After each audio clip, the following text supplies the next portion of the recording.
Hi hello welcome back to my YouTube channel. ನಾನು ನಿಮ್ಮ ಕೃತಿಕಾ ದರ್ಶನ್ ವ್ಲಾಗ್ಸ್ಗೆ ಸ್ವಾಗತ. ಇವತ್ತಿನ ವ್ಲಾಗಲ್ಲಿ ನಾನು ಬಟರ್ ನಾನ್ ರೋಟಿ ಜೊತೆ ಕಾಂಬಿನೇಷನ್ ಆಗಿ ಮಶ್ರೂಮ್ ಗ್ರೇವಿನ ಮಾಡ್ಕೊಂಡಿದ್ದೀನಿ. ಇದನ್ನು ಅತಿ ಸುಲಭವಾಗಿ ಯಾವ ರೀತಿ ಮಾಡ್ಕೊಳ್ಳೋದು ಅಂತ ನಾನಿಲ್ಲಿ ಇವತ್ತು ತೋರಿಸ್ಕೊಡ್ತಾ ಇದ್ದೀನಿ. ಈ ಎರಡರ ಕಾಂಬಿನೇಷನ್ ಅಂತೂ ಅತಿ ಅದ್ಭುತವಾಗಿರುತ್ತೆ. ಓಕೆ, ಈ ರೀತಿಯಾಗಿ ಡಾಬಾ ಸ್ಟೈಲಲ್ಲಿ ಮಶ್ರೂಮ್ ಗ್ರೇವಿ ಜೊತೆ ಬಟರ್ ನಾನ್ ರೋಟಿನ ಯಾವ ರೀತಿ ಮಾಡೋದು ಅಂತ ನೋಡೋಣ. ವಿಡಿಯೋನೆಲ್ಲ ಸ್ಕಿಪ್ ಮಾಡಿದೆ ನೋಡಿ. ಮೊದಲನೇದಾಗಿ ನಾನಿಲ್ಲಿ 2 ಪ್ಯಾಕೆಟ್ ಆಗುವಷ್ಟು ಮಶ್ರೂಮ್ನ ತಗೊಂಡಿದ್ದೀನಿ. ಇವಾಗ ಈ ಮಶ್ರೂಮ್ ಮೇಲೆ ಇದೆಯಲ್ಲ ಡಸ್ಟ್ ಪಾರ್ಟಿಕಲ್ಸ್ ಎಲ್ಲ ಹೋಗೋ ರೀತಿ ಒಂದು ಬೌಲ್ಗೆ ಅದನ್ನು ಆ್ಯಡ್ ಮಾಡಿಕೊಂಡು ಅದಕ್ಕೆ ನೀರನ್ನು ಆ್ಯಡ್ ಮಾಡಿಕೊಂಡು ಚಿಟಿಕೆ ಅರಿಶಿನ ಪುಡಿ ಹಾಗೆ ಸ್ವಲ್ಪ ಉಪ್ಪನ್ನು ಸೇರಿಸಿ ಒಂದು 5 ರಿಂದ 10 ನಿಮಿಷ ಅದನ್ನು ಚೆನ್ನಾಗಿ ಅದರೊಳಗೆ ನೆನ್ಕೊಳ್ಳೋಕೆ ಬಿಡಿ. 1-2 ಸಲ ಅದನ್ನು ವಾಶ್ ಮಾಡಿ ಹಾಗೆಯೇ ಅದರೊಳಗೆ ನೆನ್ಕೊಳ್ಳೋಕೆ ಬಿಡಿ. ಅದರಿಂದ ಏನೇ ಡಸ್ಟ್ ಇದ್ದರೂ ಕಲೆಕ್ಟ್ ಆಗುತ್ತೆ. ಆ್ಯಂಡ್ ಇವಾಗ ಅಷ್ಟರಲ್ಲಿ ಒಂದು ಪಾತ್ರೆಯಲ್ಲಿ 1 ಬೌಲಷ್ಟು ಗೋಧಿ ಹಿಟ್ಟು ಜೊತೆಗೆ 1 ಬೌಲಷ್ಟು ಮೈದಾ ಹಿಟ್ಟನ್ನು ನಾನಿಲ್ಲಿ ಆ್ಯಡ್ ಮಾಡ್ಕೊಳ್ತಾ ಇದ್ದೀನಿ. ಇದು ನಾನ್ ರೋಟಿ ಮಾಡ್ಕೊಳ್ಳೋದಕ್ಕೆ ಅಂತ ಮಾಡ್ಕೊತಾ ಇರೋದು. ಇದಕ್ಕೆ 4 ಟೇಬಲ್ ಸ್ಪೂನಷ್ಟು ಮೊಸರನ್ನ ಆ್ಯಡ್ ಮಾಡ್ಕೊಂಡಿದ್ದೀನಿ. ಹಾಗೆ 1 ಟೇಬಲ್ ಸ್ಪೂನಷ್ಟು ಮನೆಯಲ್ಲೇ ಮಾಡ್ಕೊಂಡಿದ್ದಂಥ ತುಪ್ಪ ಕೂಡ ನಾನಿಲ್ಲಿ ಆ್ಯಡ್ ಮಾಡ್ಕೊತಾ ಇದ್ದೀನಿ. ಸ್ವಲ್ಪ ಟೇಸ್ಟಿಗೋಸ್ಕರ ಸಾಲ್ಟ್ನ ಆ್ಯಡ್ ಮಾಡಿಕೊಂಡು ಸ್ವಲ್ಪನೇ ನೀರನ್ನು ಹಾಕ್ಕೊಳ್ತಾ ಈ ರೀತಿಯಾಗಿ ಚಪಾತಿಗೆಲ್ಲ ನಾದ್ಕೋತೀವಲ್ಲ ಆ ರೀತಿಯಾಗಿ ಹಿಟ್ಟನ್ನು ನಾದ್ಕೊಂಡು ನೀಟಾಗಿ ಕಲಸಿಟ್ಕೊಳ್ಳಿ. ನೋಡಿ, ಈ ರೀತಿಯಾಗಿ ಚೆನ್ನಾಗಿ ನಾದ್ಕೊಂಡು ಇದನ್ನು 1 ರಿಂದ 2 ಗಂಟೆಗಳ ಕಾಲ ಇದು ಚೆನ್ನಾಗಿ ನೆನ್ಕೋಬೇಕು. ಸೊ ಇವಾಗ ನಾನು 10 ಮಿನಿಟ್ಸ್ ಆಗಿದೆ. ಈ ಮಶ್ರೂಮ್ನ ನೀಟಾಗಿ 1-2-3 ಸಲ ವಾಶ್ ಮಾಡಿಕೊಂಡು ಇದ್ರ ಮೇಲ್ಗಡೆ ಲೇಯರ್ನ ನಾನು ಈ ರೀತಿ ತೆಗಿತಾ ಇದ್ದೀನಿ. ಈ ರೀತಿ ನೆನೆಸ್ಕೊಂಡು ತೆಗಿಯೋದ್ರಿಂದ ಇದು ಅತಿ ಸುಲಭವಾಗಿ ಬರುತ್ತೆ.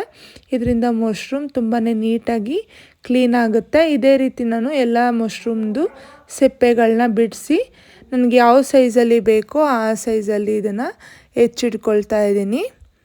ನೋಡಿ, ಈ ರೀತಿ ಬಿಡಿಸ್ಕೊಂಡು ನನಗೆ ಬೇಕಾಗಿರೋ ಅಂಥ ಸೈಜಲ್ಲಿ ನಾನು ಮಶ್ರೂಮ್ನ ಹೆಚ್ಚಿಟ್ಕೊಂಡಿದ್ದೀನಿ. ನೋಡಿ ಎಷ್ಟು ನೀಟಾಗಿ ವಾಶ್ ಆಗಿದೆ ಅಂತ.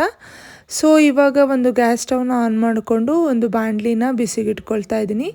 ಇದಕ್ಕೆ 2 to 3 ಟೇಬಲ್ ಸ್ಪೂನಷ್ಟು ಎಣ್ಣೆನ ಹಾಕ್ಕೊಳ್ತಾ ಇದ್ದೀನಿ. ಇದು ನಾನು ಗ್ರೇವಿ ಮಾಡ್ಕೊಳ್ಳೋದಕ್ಕೆ ಅಂತ ತಗೊಂಡಿರೋ ಅಂಥದ್ದು. ಸೊ ಇಲ್ಲಿ ನಾನು ಎಣ್ಣೆ ಕಾದ ನಂತರ 2 ಮೀಡಿಯಮ್ ಸೈಜ್ ಈರುಳ್ಳಿನ ದಪ್ಪದಾಗಿ ಹೆಚ್ಚಿಟ್ಕೊಂಡಿದ್ದೆ.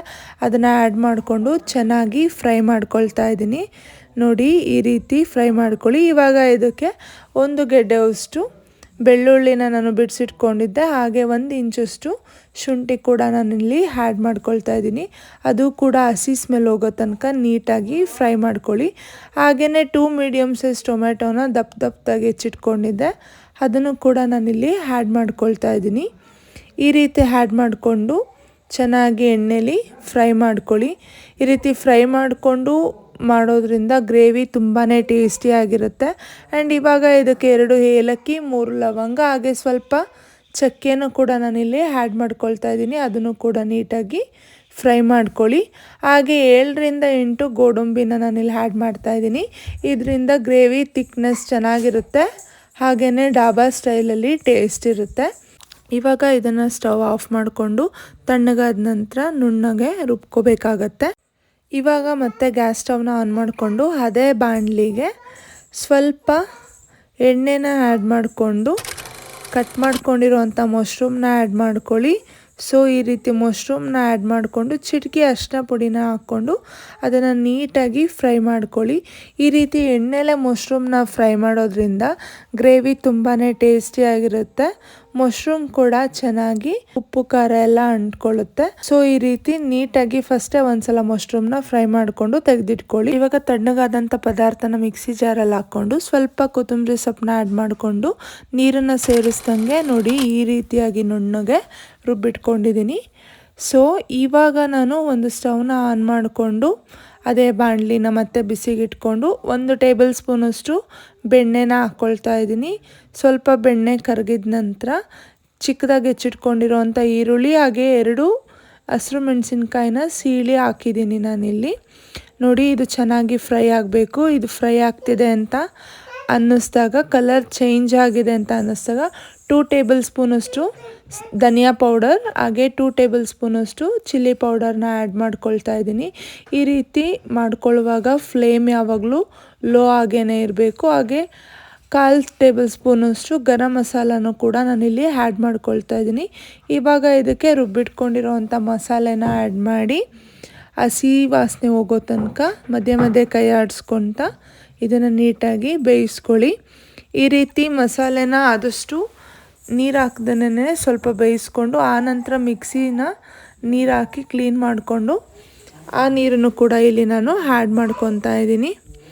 ಸೊ ನೋಡಿ, ಈ ಕನ್ಸಿಸ್ಟೆನ್ಸಿಲಿದ್ರೆ ಗ್ರೇವಿ ತುಂಬಾ ಚೆನ್ನಾಗಿ ಬರುತ್ತೆ.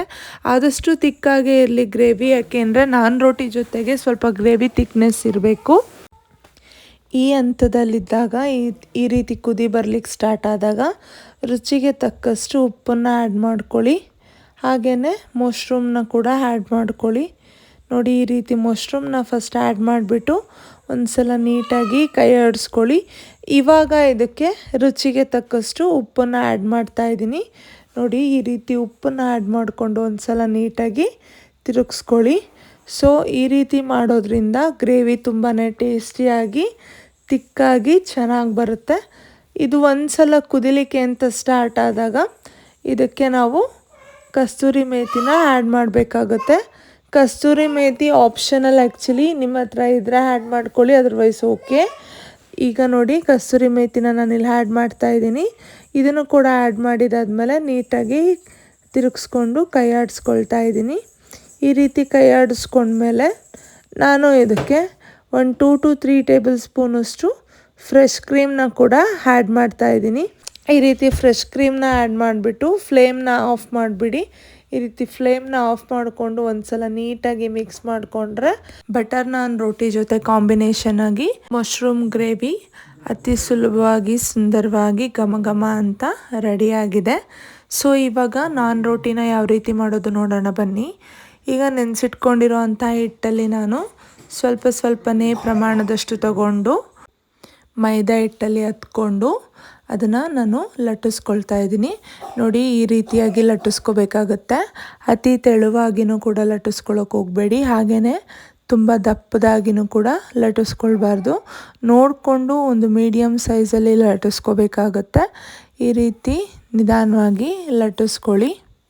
ಈ ಸೈಜಲ್ಲಿ ಲಟ್ಟಿಸ್ಕೊಂಡಾದ್ಮೇಲೆ ಇದಕ್ಕೆ ನಾನು ಕಪ್ಪು ಎಳ್ಳನ್ನು ಹಾಕ್ತಾಯಿದ್ದೀನಿ. ನೋಡಿ, ಈ ರೀತಿ ಕಪ್ಪು ಎಳ್ಳು ಹಾಗೆ ಸ್ವಲ್ಪ ಕೊತ್ತಂಬರಿ ಸೊಪ್ಪನ್ನು ಆ್ಯಡ್ ಮಾಡಿಕೊಂಡು ಒಂದು ಸಲ ಅದ್ರ ಮೇಲೆ ಪ್ರೆಸ್ ಮಾಡಿಕೊಂಡು ಹಾಗೆಯೇ ಲಟ್ಟಿಸ್ಕೊಳ್ಳಿ. ಈ ರೀತಿ ಮಾಡೋದ್ರಿಂದ ರೋಟಿ ಚೆನ್ನಾಗಿ ಬರುತ್ತೆ. ಇವಾಗ ಇದಕ್ಕೆ ಹಿಂದ್ಗಡೆ ಭಾಗಕ್ಕೆ ಮಾತ್ರ ಸ್ವಲ್ಪ ನೀರನ್ನು ಹಾಕ್ಕೊಳ್ಬೇಕಾಗುತ್ತೆ. ಒಂದು ಪಾತ್ರೆಯಲ್ಲಿ ನೀರನ್ನು ಇಟ್ಕೊಂಡು ಹಿಂದ್ಗಡೆ ಭಾಗಕ್ಕೆ ಮಾತ್ರ ನೀರನ್ನು ಆ್ಯಡ್ ಮಾಡ್ಕೊಳ್ಳಿ. ಇದು ತುಂಬ ಮುಖ್ಯ, ಇದನ್ನು ಮರಿಬೇಡಿ ಯಾವುದೇ ಕಾರಣಕ್ಕೂ. ಮುಂದೆ ನೀರನ್ನು ಹಾಕೋಂಗೆ ಇಲ್ಲ.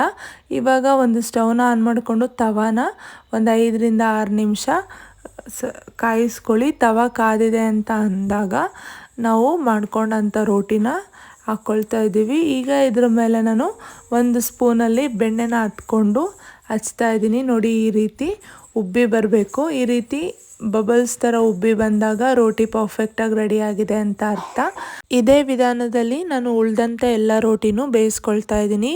ಉರಿ ಯಾವಾಗಲೂ ಕಡಿಮೆಯಲ್ಲಿರಬೇಕು, ಹಾಗೆಯೇ ಹಿಂಭಾಗದಲ್ಲಿ ನೀರನ್ನು ಅದ್ದಿರಬೇಕು. ಸೊ ಹೋಟೆಲ್ನ ಸ್ಟೈಲಲ್ಲಿ ಮಾಡಲಿಲ್ಲ ಅಂದ್ರೂ ಅದೇ ಒಂದು ವಿಧಾನದಲ್ಲಿ ಬಟರ್ ನಾನ್ ರೋಟಿ ರೆಡಿಯಾಗಿದೆ. ಇವಾಗ ಒಂದು ಸರ್ವಿಂಗ್ ಪ್ಲೇಟ್ಗೆ ರೆಡಿಯಾದಂಥ ಬಟರ್ ನಾನ್ ರೋಟಿನ ನಾನಿಲ್ಲಿ ಇಡ್ತಾ ಇದ್ದೀನಿ. ಸೊ ಈ ಬಟರ್ ನಾನ್ ರೋಟಿ ಜೊತೆ ಈ ಗ್ರೇವಿ ಅಂತೂ ಅತಿ ಅದ್ಭುತ. ನೀವೇನಾದರೂ ಮಶ್ರೂಮ್ ಲವರ್ಸ್ ಆಗಿದ್ದರೆ ಖಂಡಿತ ಈ ವಿಧಾನದಲ್ಲಿ ಒಂದು ಸಲ ಮಶ್ರೂಮ್ ಗ್ರೇವಿನ ಟ್ರೈ ಮಾಡಿ ಹೇಗೆ ಬಂತು ಅಂತ ನನ್ನ ಕಮೆಂಟ್ ಬಾಕ್ಸ್ನಲ್ಲಿ ತಿಳಿಸಿ. ಹಾಗೆಯೇ ಈ ಮಶ್ರೂಮ್ ಗ್ರೇವಿ ಬಂದು ಬರೀ ನಾನ್ ರೋಟಿಗೆ ಅಂತ ಅಲ್ಲ, ಚಪಾತಿ, ರೋಟಿ, ಹಾಗೆಯೇ ರೈಸು, ಗೀ ರೈಸು ಪ್ರತಿಯೊಂದಕ್ಕೂ ಸೂಪರ್ ಕಾಂಬಿನೇಷನ್ ಅಂತಲೇ ಹೇಳ್ಬೋದು. ನೋಡಿ, ಈ ಶೈಲಿಯಲ್ಲಿ ನಾನು ಬಟರ್ ನಾನ್ ರೋಟಿ ಜೊತೆ ಮಶ್ರೂಮ್ ಗ್ರೇವಿನ ಮಾಡ್ಕೊಂಡಿದ್ದೀನಿ. ಹೋಪ್ ನನ್ನ ರೆಸಿಪಿ ನಿಮಗೂ ಇಷ್ಟ ಆಗಿದೆ ಅಂತ ಭಾವಿಸ್ತಾ, ಇನ್ನು ಯಾರೆಲ್ಲ ನನ್ನ ಚಾನಲ್ನ ಸಬ್ಸ್ಕ್ರೈಬ್ ಮಾಡ್ಕೊಂಡು ನೋಡಿಲ್ಲ, ಪ್ಲೀಸ್ ಸಬ್ಸ್ಕ್ರೈಬ್ ಮಾಡಿಕೊಂಡು ನೋಡಿ. ಹಾಗೆಯೇ ಒಂದು ಲೈಕ್ ಮಾಡಿ, ಶೇರ್ ಮಾಡಿ, ಕಮೆಂಟ್ ಮಾಡಿ. ಮುಂದಿನ ವ್ಲಾಗಲ್ಲಿ ಒಂದು ಒಳ್ಳೆ ಕಂಟೆಂಟ್ ಜೊತೆ ಮತ್ತೆ ಸಿಗ್ತೀನಿ. Till that miss you all and thanks for watching. Keep supporting me. Thank you all. Thank you so much. Bye.